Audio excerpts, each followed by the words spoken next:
We sent our producer Neha Tiwari to check out Body Worlds 2, the anatomical exhibition of real human bodies. It sounds totally gross, but actually it's pretty neat. Take a look.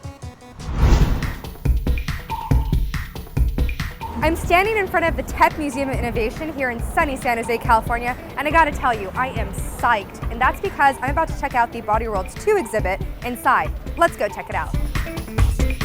Now I'm here with Dr. Wally, who is the creative and conceptual director of Body Worlds.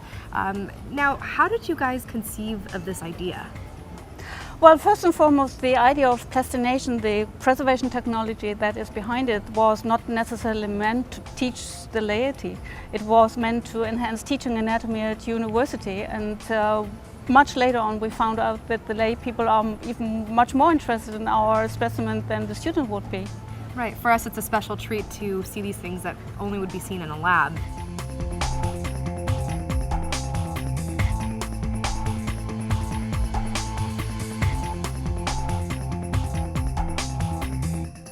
I'm here with Georgina Gomez, who is the Director of Development with Body Worlds. Could you explain the process of plastination to me? Sure. The plastination process was invented by Dr. von Hagens at the University of Heidelberg in Germany in 1977. And what it is basically, it's a process that removes all the liquids in the body, so all the fluids and soluble fat, and replaces it with plastics in the body. And it kind of happens through a vacuum exchange process, so that the specimens actually stay rigid and can be preserved in lifelike poses without the use of glass barriers or formaldehyde.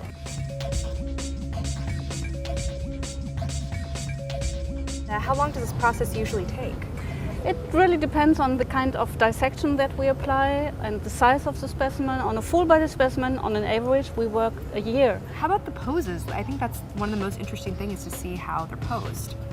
This is something that we had to learn from our visitors, because being anatomy teachers, we were trained to put specimens in anatomical correct and straight position, but we understood that it frightens our visitors because they are not used to look at dead bodies, and so we learned that our specimens need, first of all, to be appealing. They need to look beautiful, and first and foremost, they need to be in a very natural and lifelike position so that our visitors can identify themselves with what they are looking at.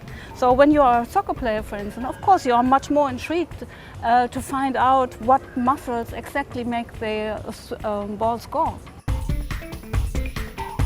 Now I know that we have a lot of different textures involved outside and inside. Is there a different type of polymer or compound that's used with each, or?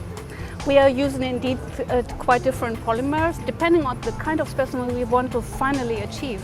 This specimen, for instance, is totally impregnated with the silicone rubber. But if we want to, for instance, show the brain structure more detailed, we use a polyester copolymer because it differentiates a lot better than when using silicone. This is slice plastination, which is basically using an epoxy resin, which is harder and really allows a transparent view of the body, so you can see how the organs are situated inside, and gives a quite different view from the other types of plastination we've been seeing. These are actually casts of arteries, so all the tissue is gone, and what we are looking at is a corrosion cast just of the tiny arteries and capillaries. And to me they represent, although no tissue is there anymore, they represent the beauty of the body, the anterior most. And can you imagine that all the tissue, the muscles, they still need to fit in, although that's so tight with the tiny arteries? I think this is so fascinating. It really shows how we're built in such a fundamental way. One of the cool things that I see here is that all these specimens aren't exactly healthy. No, I think that's one of the main teaching factors that you can find when you're going through the Body Worlds exhibit, is because these are real human bodies, and some of them are healthy, some of them are diseased, some of them show organs that show disease. There's a smoker's lung, non-smoker's lung. You could compare them and see how the size differs, how the coloration difference inside the lungs, and you can really see the impact of these elements on the organs of the body. And I saw that there was an artificial knee, very common surgery that happened. Orthopedic implants in the body are shown. There's, healthy hearts, diseased hearts. So really the body in all shapes and forms is shown. One of the unique things about this exhibit, and one of the most remarkable things about this exhibit, I feel, is that it chronicles life from the beginning through old age, and you can see really how it changes. So we have a fetal development section, which basically shows life from the womb through birth.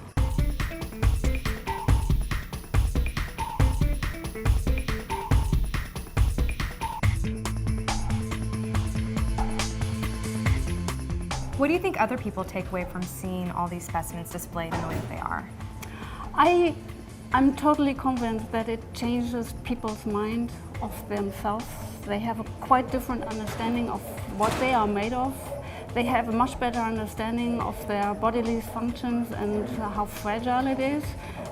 This you can experience every day when you look at visitors' reaction and look into our visitors' box, the comments, and all the letters that we get from visitors who really feel inspired after seeing the exhibition to care better for their bodies.